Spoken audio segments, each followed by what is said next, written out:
Quiero invitarlos a abrir la primera epístola del apóstol San Pablo a Timoteo.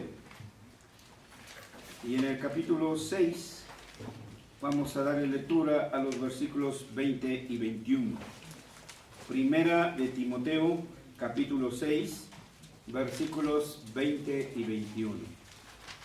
Ya los tenemos, les invito a que hagamos esta lectura todos al unísono.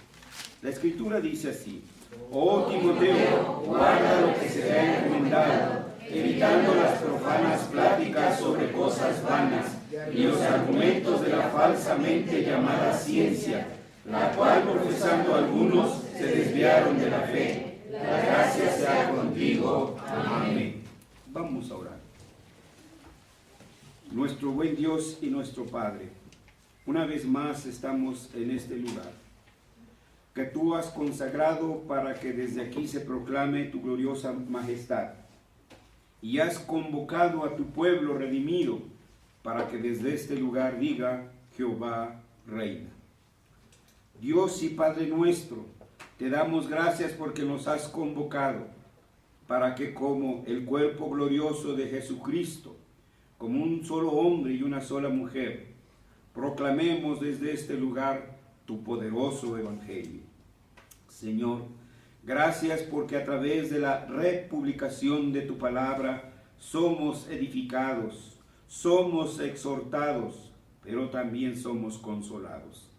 Te rogamos que por la graciosa obra de tu Espíritu Santo, nuestros corazones sean iluminados para que nuestras vidas verdaderamente sean, por el poder de tu palabra, edificadas, exhortadas y consoladas. Dios y Padre Santo, lamentamos la ausencia de nuestros hermanos, de algunos de ellos y de ellas, por los cuales seguimos invocando que en tu misericordia tú los rescates, que en tu misericordia tú los vuelvas a redimir. En el nombre de Jesucristo oramos. Amén. Amén. Partiendo del tema anterior, recordarán, hemos venido hablando de la tesis de Dios. Al hablar de la tesis de Dios, se planteó la conexión interna que existe entre la palabra de Dios y nuestra vida. Tiene que haber congruencia entre lo que la Escritura dice y entre lo que nosotros hagamos. No son dos cosas separadas. Nuestra vida cotidiana, en su totalidad, nuestro accionar en el mundo de Dios, debe de estar dirigido por ese gran principio que nos ha dado la poderosa palabra escrita de nuestro Dios. Eso ya lo mencionamos. También recordarán, se ponderó en el significado extenso de la palabra de Dios, que teníamos que dejar a un lado el reduccionismo en el cual lamentablemente se ha caído en no pocas ocasiones y en no pocas iglesias. Reducir la palabra de Dios a la palabra escrita. Y hemos aclarado que no ponemos en duda la palabra de Dios. Cuando hablamos de la palabra de Dios escrita, aceptamos y confesamos que toda, desde el primer libro hasta el último, es absolutamente palabra de Dios, en el sentido en que lo dice el apóstol Pablo: inspirada por Dios, útil para enseñarnos, para redarguirnos, etc. De manera entonces que este significado va más allá de la conexión interna que existe, o mejor dicho, de la visión reduccionista de la palabra de Dios. Es decir, aquellos que consideran solamente a la palabra de Dios escrita, ignorando sus leyes cósmicas, esa también es palabra de Dios. Porque Dios dijo: sean los mares, y los mares surgieron. Dios dijo: sean las aves, y las aves surgieron. Entonces la estructura de la realidad o la creación es también la poderosa palabra de Dios. Es la palabra creacional por medio de la cual también Dios nos habla. No podemos entonces, cuando hablamos del significado de la palabra, no solamente ignorar sus leyes cósmicas, sino también debemos de tomar en cuenta la palabra autoridad, ley, y de su Hijo Jesucristo. También se vio, si ustedes recuerdan hasta donde ahora vamos, que la palabra de Dios en sus diversas manifestaciones, por el testimonio mismo de las Escrituras, debemos entender que Dios nos habla a través de la estructura de la realidad, esto es la creación. Que estas tres manifestaciones, la palabra creacional, la palabra escrita y la palabra autoritativa que es nuestro Señor Jesucristo, con todo, siguen siendo una única y verdadera palabra de Dios. O dicho en otras palabras, se habló de la unicidad de la palabra. Hasta ahí vamos. Pero hemos mencionado que frente a la palabra ha surgido una antítesis, la palabra mentirosa del diablo. Desde el mismo Génesis se atrevió este ángel caído a contradecir a Dios: no moriréis, sino que sabe Dios, y le infló el ego al hombre, que el día que comiereis de ese árbol seréis como dioses. Y esto les encantó. Esa es la antítesis. La palabra contraria a Dios, que nos quiere hacer creer que nos estamos perdiendo de muchas cosas buenas, que Dios miente. Y eso, hermanos, eso es la antítesis. Por eso, el título que hoy, con el cual comenzamos esta segunda sección, la antítesis, como quenofonía de la tesis. ¿Qué es quenofonía? ¿No lo saben? Palabras vanas. Qué bueno, hermano, porque yo no lo sabía.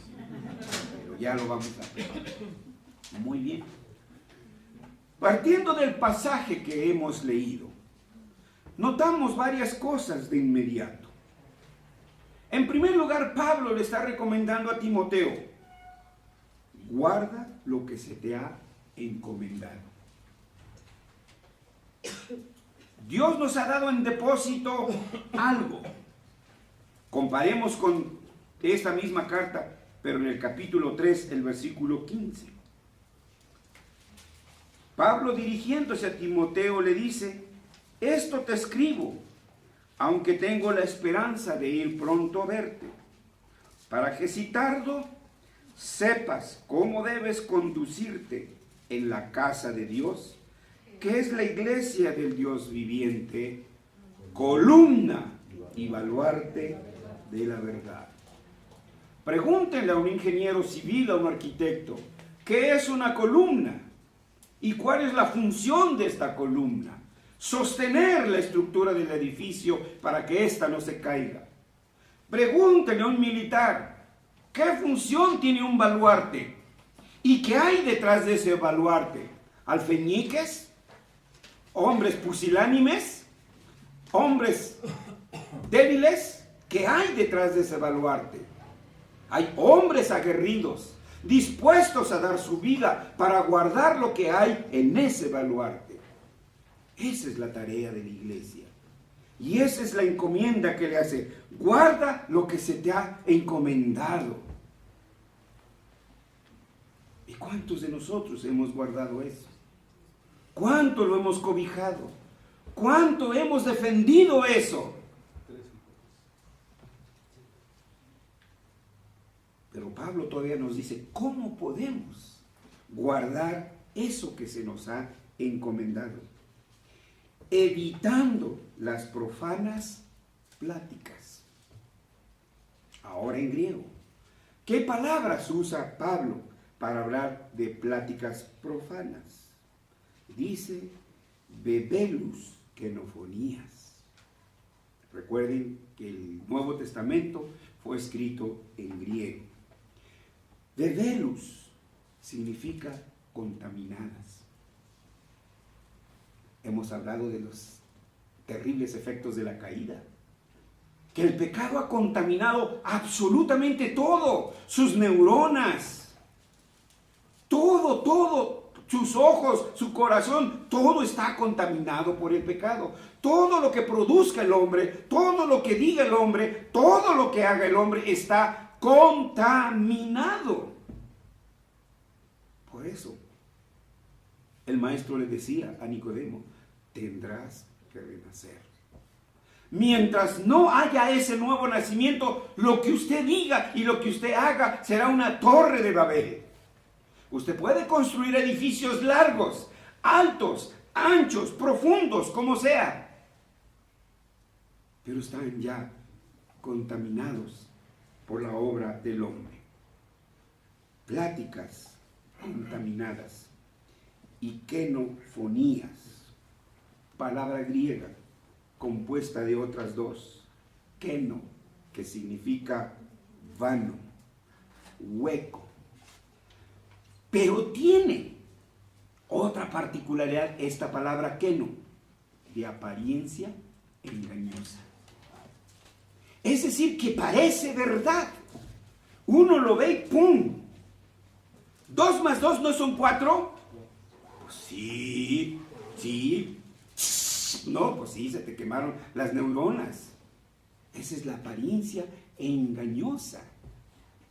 ¿Sí? Nos hacen que veamos,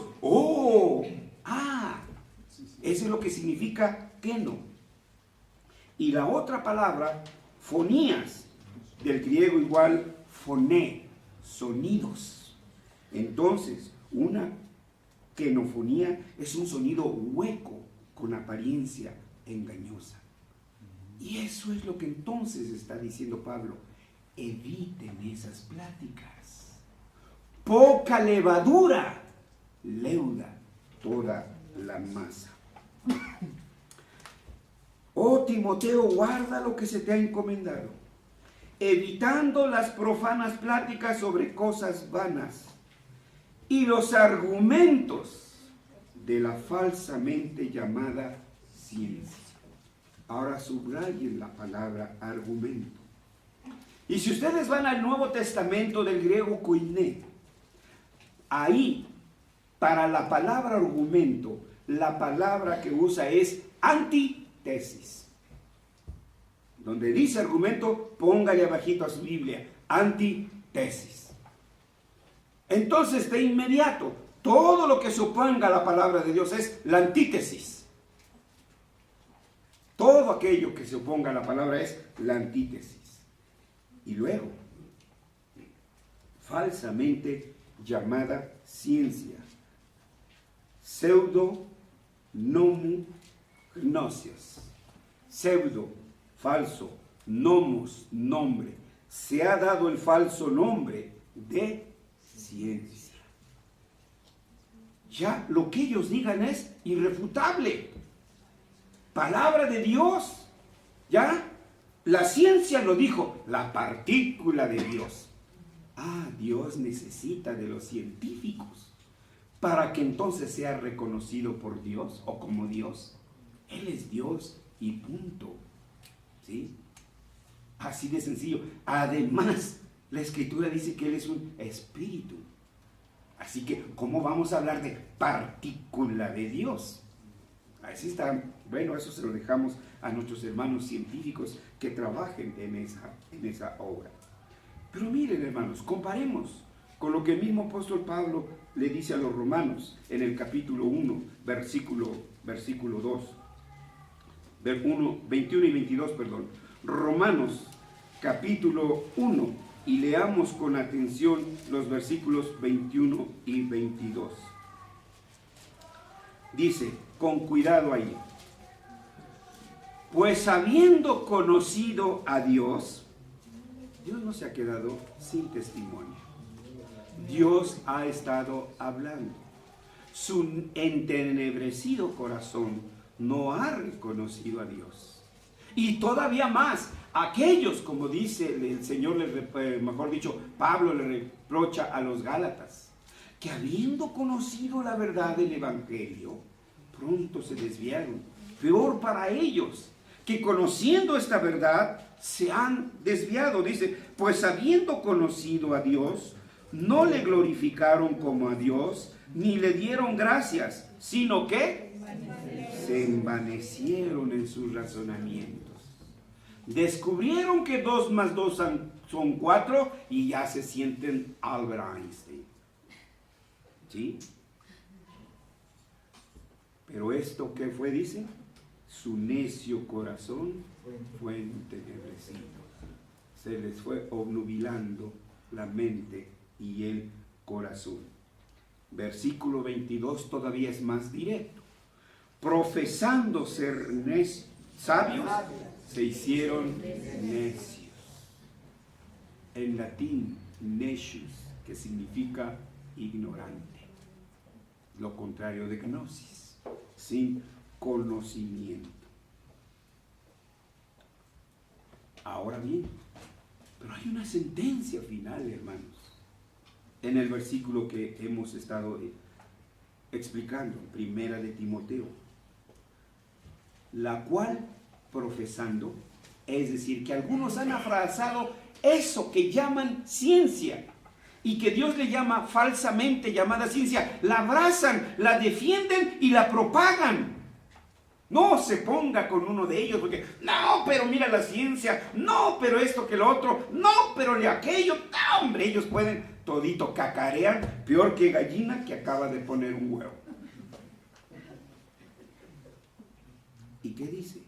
La cual profesando algunos, ¿qué sucedió? Los desviaron de la fe. Ahí están los resultados. Ahí están nuestros hijos. Y para allá irán algunos de nuestros hijos. Si no, encendemos las luces rojas. Si no, atendemos a las luces rojas. Esa es la antítesis. Y esa es la que nosotros, entonces, debemos de reconocer.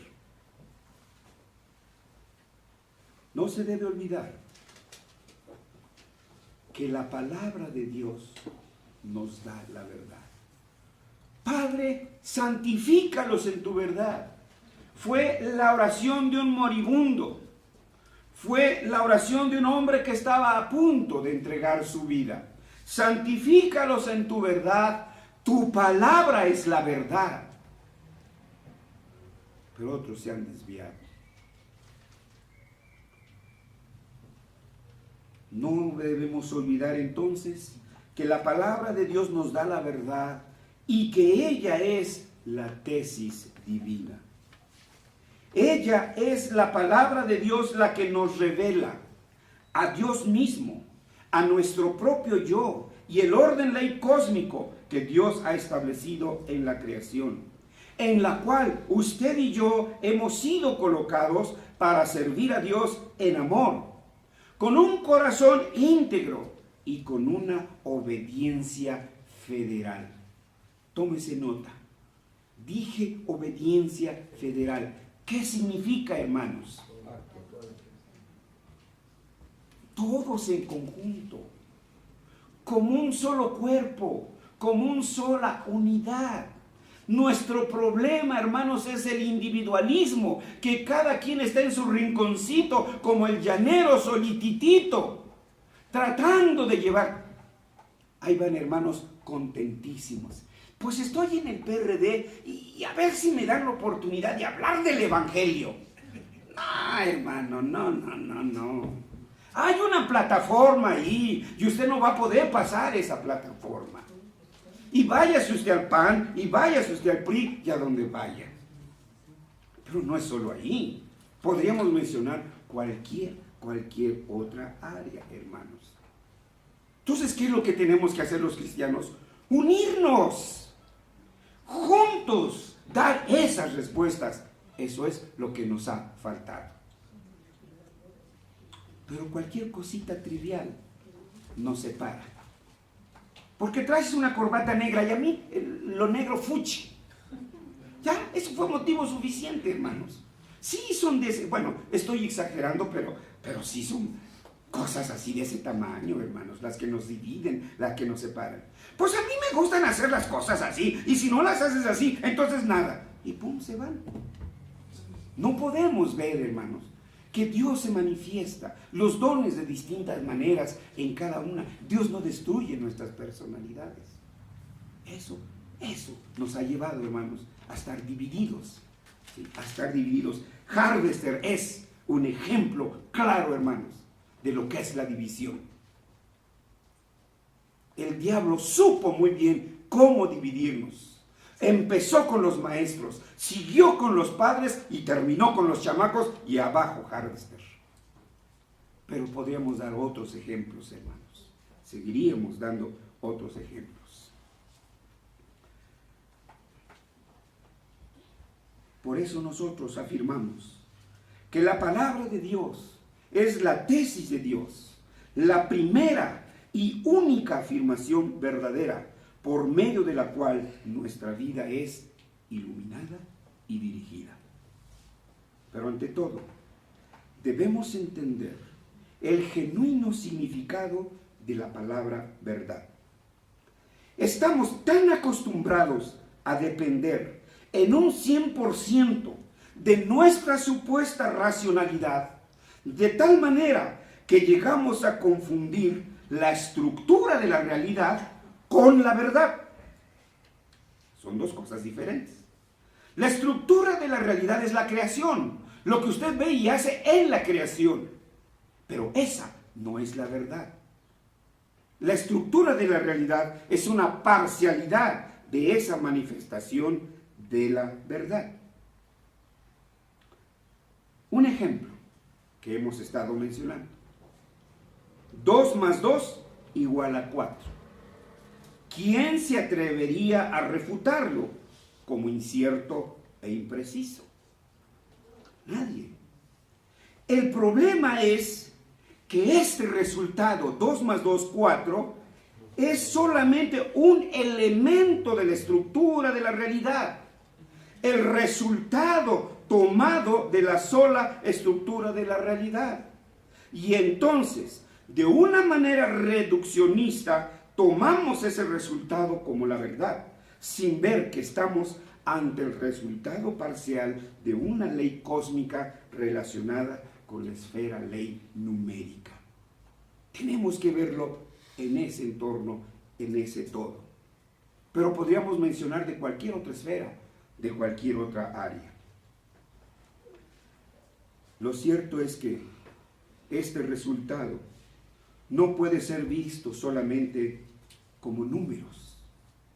La verdad sobre ello no puede ser vista separada de la coherencia completa del significado orden cósmico. Los números no están separados del orden ley que Dios ha establecido a la creación. Y que esto debe ser visto a la luz de la palabra de Dios. Hoy, por supuesto, los matemáticos ya están divididos, pitagóricos y no sé qué otras corrientes hay allí, ¿sí? Pero cuando comenzaron las matemáticas, comenzaron con Pitágoras. Y Pitágoras dice, el mundo son los números. No hay Dios. Ya hay una filosofía detrás. Ya hay un credo detrás. Entonces no hay neutralidad, hermanos. No hay neutralidad. Lo que el hombre es, eso hace. Lo que el hombre cree, eso hace. Y nosotros hemos creído que realmente las matemáticas son las más neutrales de todas las demás ciencias. Esto tienen que reordenarlo nuestros hermanos matemáticos. Ya tenemos uno aquí. Júntense los demás, hermanos. Júntense los demás. Entonces, hermanos, debe quedar claro para nosotros, los cristianos, que cualquiera de nuestras actividades debe estar normada por la Escritura. ¿Se entendió? Se los repito, muchachos. Mejor se los repito por si acaso se les fuera a olvidar.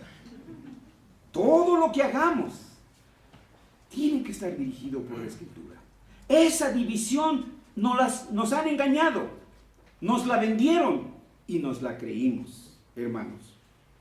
Solamente la Escritura nos puede llevar al conocimiento de la verdad. La verdad de la Escritura tiene que ver con el todo de la realidad en su significado central, el corazón religioso del hombre. El hombre es por naturaleza religioso. Su religión la manifiesta en lo que hace. En muchas ocasiones he mencionado, y una vez más lo quiero hacer. Vayan al Museo de Antropología, suban a la sección de etnografía, de etnología, y vean ustedes las obras de artes de nuestros pueblos indígenas, los tallados en madera, pero todo ello relacionado con su religión, o la antigua de los aztecas, o la nuestra ahora, la de los papistas. ¿Tal? Hermanos, cuando usted ve unos tallados hermosos, ¿verdad?, como obra de arte, excelsos, pero son de la Virgen de Guadalupe o de Tantán y Tantán. Hermanos, ahí está la fe. Ahí está la fe, hermanos. Entonces, no puede haber, el hombre es religioso, pero cree que no es religioso. Cree que en su trabajo es neutral. Cree que en lo que hace la religión lo deja. No, hermanos, de ninguna manera. El reino de Dios lo encontramos en los hombres y mujeres redimidos por la perfecta obra del segundo Adán. Esto es Cristo. Lo cual significa que Dios en Cristo ha hecho que el hombre, quien cayó en la totalidad de su ser y habiendo quedado inhabilitado por causa del pecado para desempeñar con fidelidad la vocación de su oficio en el mandato cultural, Dios que nos amó primero, Dios que toma la delantera, Dios por su gracia y por la fe, sola fe en Jesucristo, colocó nuevamente, otra vez, al hombre redimido en el entero orden ley cósmico. Esa es nuestra tarea, hermanos. Eso es lo que no hemos entendido, jóvenes. Eso es lo que no han entendido. Que nuestra tarea no es llenar iglesias, ni calentar bancas. Nuestra tarea está allá afuera. Decir en la esfera biótica, Jehová reina. Decir en la esfera psicológica, Jehová reina. En la matemática, en la analógica, en todas, Jehová reina. Y allí, calladito te ves bien bonito. Porque me estoy jugando el 10. Sí, pues queremos el 10 y el sellote de accept, aprobado. Si no, no tiene valor. Vean a dónde nos ha llevado la antítesis, hermanos. Vean hasta dónde nos ha arrinconado. Dios nuevamente al hombre redimido lo ha colocado en el entero orden ley cósmico. Así que, para poder entender el reino de Dios, uno debe tener siempre presente el tema central de la creación integral, la caída radical y la restauración plena. Lo que usted haga, aun si fríe frijoles, debe entender la integridad de la creación, que tiene que ver esos frijoles relacionados con la totalidad del cosmos. Está difícil verlo, ¿verdad, hermanos? Porque no nos han enseñado así. Nos han enseñado a separar todo, hermanos. Así crecimos, así nos instruyeron. Por eso lo creemos y lo vemos normal. No lo podemos ver como vocación, no lo podemos ver como oficio, no lo podemos ver como servicio a Dios, no lo podemos ver como servicio a mi prójimo. Y en la manera tan irónica que yo lo digo y lo hago, imaginándome a la señora machacando los frijoles y aventándole en la mesa, traguen. Entonces no se vio como servicio a Dios, como servicio en la creación, como servicio a mi prójimo. Cuando veamos, hermanos, la creación en su forma integral, la caída radical que ha afectado la totalidad de todo nuestro ser, de toda la creación, de todo lo que hacemos, pero también la restauración plena. Jóvenes, ya fueron redimidos, ya fueron restaurados, ya no son apóstatas, Ya solo tienen que hacer su tarea. Padres, ya hemos sido redimidos, rescatados. Ya solo tenemos que hacer nuestra tarea. El que ganó la batalla allá en la cruz lo hizo. Lo hizo por usted y lo hizo por mí. Cuesta mucho trabajo seguirlo. Cuesta mucho trabajo seguir sus instrucciones. Eso es lo que nos ha faltado, hermanos. Y ese es nuestro pecado como padres. Solo así, si vemos esas tres cosas, la creación integral, la caída radical y la restauración plena, entenderemos que el reino de Dios es la justicia renovada. La justicia renovada. Un último punto que quiero resaltar. Que hay en nuestras vidas un principio ordenador. La palabra de Dios es el único y verdadero principio ordenador de la totalidad de nuestras vidas. La palabra de Dios es el principio que le da orden a toda nuestra experiencia dentro de la realidad cósmica. Es a la luz del principio ordenador de la palabra de Dios que podemos ver la conexión de todos los detalles de nuestras vidas. El mandato cultural. Miren lo que dijo Pablo a los fariseos, a los judíos. ¿Tú que robas? ¿Tú que dices que no se robe? ¿Robas? ¿Tú que dices? Etcétera. Entonces hay aquí hermanos que, porque son aleluyeros domingueros, ya piensan que Dios les va a poner allá corona con diamantes y no sé, como nos lo pintan nuestros hermanos evangelicalistas. ¿Y qué del mandato cultural? No llevar a cabo el mandato cultural también es pecado. Como pecado es robar o cualquier otro pecado moral, hermanos. No podemos ignorar el mandato cultural. Es un mandamiento. Anótenlo, grábenselo en su corazón. O lo hago como le hacen a las reses, no escribo ahí mandato cultural en el mero pecho a cada uno. Hermanos, el pacto. ¿Qué es el pacto, hermanos? Somos la nación del pacto, somos un pueblo del pacto. ¿Qué significa el pacto, hermanos? El reino de Dios. ¿Qué significan esas palabras? ¿Siguen siendo quenofonías para nosotros? Cuidado, hermanos. El Estado no puede estar fuera de este principio ordenador. El matrimonio. Dios ha dado especificaciones concretas de quién debe ser tu esposo, de quién debe ser tu esposa. Dios no tiene nada que ver ahí y mucho. Haz lo contrario. Haz lo contrario. Y habrás roto una ley. Una ley de Dios. Y ninguna ley de Dios se rompe impunemente sin que sufra las consecuencias. Lo triste es que luego nos pega a nosotros también como papás. Bueno, pero esa es la ley. Quien rompe la ley sufre las consecuencias. Así que, ¿quién es el novio de mi hija? ¿Quién es la novia de mi hijo? Nos debe de interesar. Debemos estar al pendiente de ello. La familia. La familia ya disgregada, incluso por la misma iglesia, disgregada por el Estado. ¿Qué es la iglesia, hermanos? Creemos que la iglesia es el lugarcito donde voy cuando quiero, si quiero, si no, etcétera, etcétera. No podemos ver esa integridad de corpus Christiani.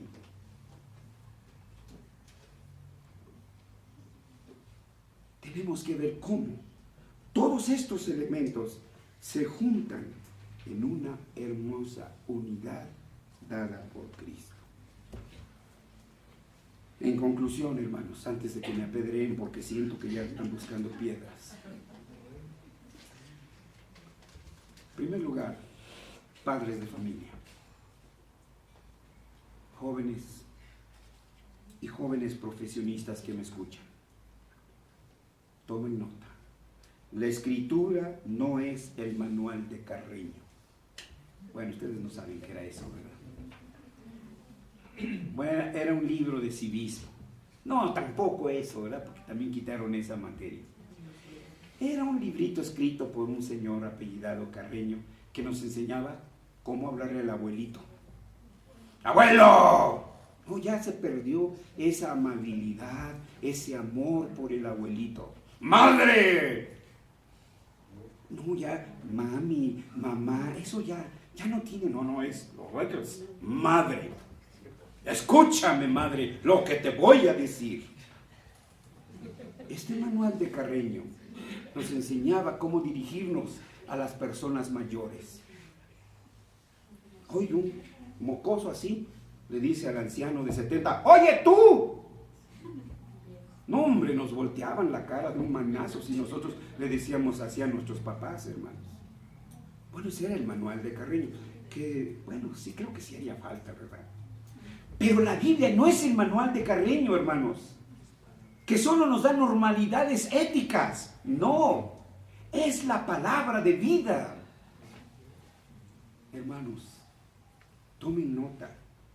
La Escritura no es un repertorio litúrgico de rezos y cánticos, que sí nos enseña a orar, que sí nos enseña a cantar, pero esa no es su única función, es el libro de la vida. Padres de familia e iglesia, escuchen por favor. La Escritura no es un compendio de reglas, de un evangelismo explosivo y efectivo. La Escritura es el libro de la vida, es el libro de la familia, es el libro de la iglesia, es el libro del corpus cristiano. La Biblia tiene que ser el centro de la familia. El padre ha perdido la visión, ha perdido su oficio de sacerdote. Es el padre el quien tiene que convocar a la familia para reunirse, leer la Biblia y orar. Es el padre quien tiene que convocar a la familia para llevarlos a la iglesia. Es el padre que tiene que convocar a la familia, pero eso ya se perdió. Estamos volviendo al matriarcado. Claro, si alguien no lo hace, si el quien debe hacerlo no lo hace, alguien lo tiene que hacer. Alguien tiene que tomar la iniciativa. Entonces, en el buen sentido de la palabra. No hemos tomado nuestro papel de hombres, nuestro papel de esposo, nuestro papel de jefe de familia. Eso también nos lo va a demandar el Señor. ¿Dónde debemos entonces comenzar? Olvidemos todo esto, hermanos. Eso no es la Escritura. Yo lo insto, yo le ruego, o como decía el apóstol Pablo, les ruego por amor a Dios que empecemos por la lectura personal de las Escrituras. Este es nuestro primer pecado, hermanos. Este es nuestro. Nomás hagamos un recuento de cada uno. ¿Cuántos capítulos leyó esta palabra esta semana? ¿Nos exhibimos? Empezamos a preguntar cuántos capítulos. Tronamos como cucarachas, hermanos, aquí. Muchos, ¿verdad? Ese es el primer punto, hermanos. Vean. Entonces, ese descuido en que tenemos este libro precioso, el libro de la vida. Hermanos, debemos abandonar la perniciosa costumbre de leer la Escritura de forma aleatoria. Hoy Juan, mañana Apocalipsis, mañana Salmos, pasada mañana Crónicas, y etc. Esa es forma aleatoria. No, hermanos, en forma sistemática, progresiva. Y lo que es peor, esporádica.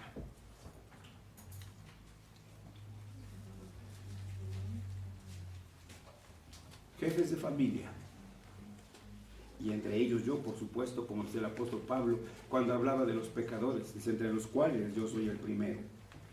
Los jefes de familia deben asumir su autoridad en la familia. Padres, ustedes siguen siendo la autoridad en su hogar. El Estado les ha arrebatado esa autoridad.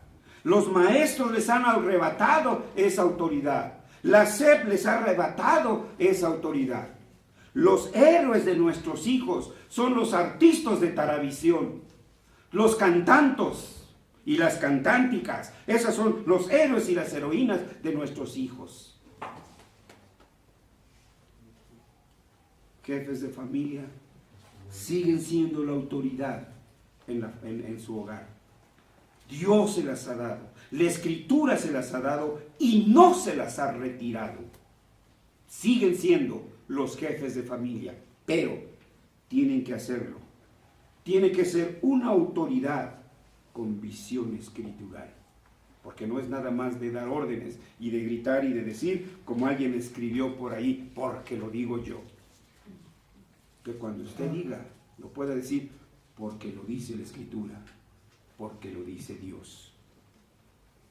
Los padres, óiganlo, chamacos, me dirijo a ustedes, hijos, como dice el apóstol Juan, hijitos míos. Los padres siguen siendo la autoridad sobre ustedes.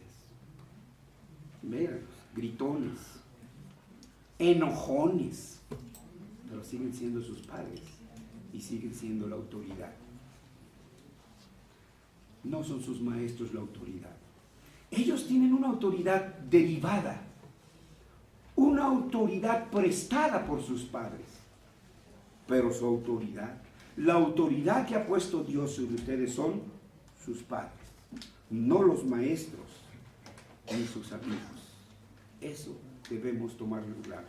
Eso nos podrá entonces ayudar para identificar la antítesis, porque es real, ahí está. Y seguiremos hablando de ello. Pero ahora volvamos a las Escrituras, como familia, como iglesia, como redimidos. Oremos. Padre Santo, Dios eterno, gracias te damos por la promesa que nos hiciera tu Hijo, nuestro Señor Jesucristo. Me voy, pero no los dejo solos. Enviaré el Consolador. Él tomará de lo mío. Él los guiará a toda verdad. Señor, gracias porque tu Espíritu Santo ordenó y guió a los escritores de este libro santo. Gracias porque tu Espíritu Santo sigue llevando a tu pueblo, a tus redimidos, a las Escrituras. Gracias, Señor, por recordarnos nuestros deberes, nuestros privilegios, nuestras tareas. Ayúdanos a ver las Escrituras en su integridad, con las manifestaciones de tu palabra poderosa. Y ayúdanos a vivir de acuerdo con ella y dirigidos por ese gran principio que nos da tu palabra. Señor, queremos pedirte perdón, porque hemos abandonado a nuestros hijos a voces antitéticas. Se los hemos entregado. Ese pequeñín que un día, hace muchos años, los abrazamos tiernamente en nuestros brazos, los sostuvimos en nuestros brazos como regalo tuyo, y los trajimos a este lugar para que fueran bautizados y prometimos educarlos en la fe. Algunos de ellos no lo hemos hecho. Hemos abandonado esa tarea. Persiguiendo la chuleta para los hijos, se nos ha olvidado que también son tus hijos y darles también ese alimento que necesitan. Perdónanos, Señor. Encomendamos a nuestros hijos. Rescátalos de donde los hemos lanzado. Rescata a estos jóvenes, Señor, y que ellos sean los Gedeones que no pudimos llegar a ser nosotros. En el nombre de Cristo Jesús. Amén.